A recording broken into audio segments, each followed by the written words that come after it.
West Ham legend Sir Trevor Brooking has roundly condemned the fan violence at London Stadium on Saturday, having watched the mayhem from the crowd. The Hammers suffered a 3-0 home defeat by Burnley and many supporters responded with unprecedented levels of aggression and hostility in the stands.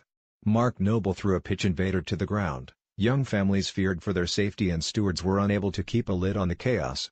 Brooking told BBC Radio 5 Live, "I think some of the aggression was so strong it did go back to the bad old days. I saw quite a few young families leaving, because the youngsters were frightened. That's not your genuine West Ham fan." The supporter groups maybe have frustration build up, they were going to have the protests and they were cancelled. The actual level of aggression is not something I could believe a West Ham fan would get into. Anyone who has got that level of aggression, just don't come.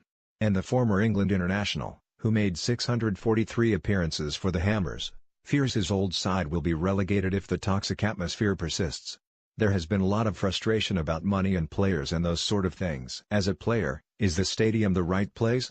This is nearly the end of the second season. Before Saturday they had 6 home games out of 9, which seemed like an advantage.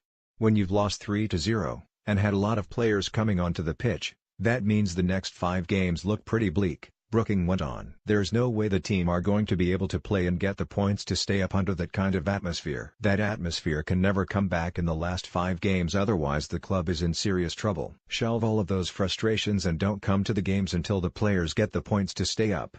Brooking also called on the police to intervene, citing insufficient stewarding as a weak response to the violence. The stewards couldn't cope with that. It was going back to the bad old days of 25 years ago. They were quite young and couldn't really deal with the aggression. What they definitely need to do is speak to the police. A lot of the stewards are non-West Ham people, they're stadium people, and haven't got experience of dealing with football crowds. The police and board have to get together and make sure that whoever is looking after the crowd has the experience and knowledge and make sure nothing escalates as it did on Saturday. A coin did hit David Sullivan. I didn't see it myself, but I did have that confirmed. That was part of the reason why they thought people in the director's box should go inside to save any more problems like that. And the former midfielder understands that the club ownership is an issue central to much of the grievances aired by fans. They are the owners. A lot of the debate is about the spend on players. Let's have a look at the end of the season. David Moyes is a temporary manager. They have to stay up. Then they have to appoint someone who can do the transfer business in the summer. There's so many things revolving around. I'm going to believe the crowd will get behind them. I think they'll stay up. If they stay up, David's got much more of a chance of staying. The decision will be taken when they stay up, Brooking concluded.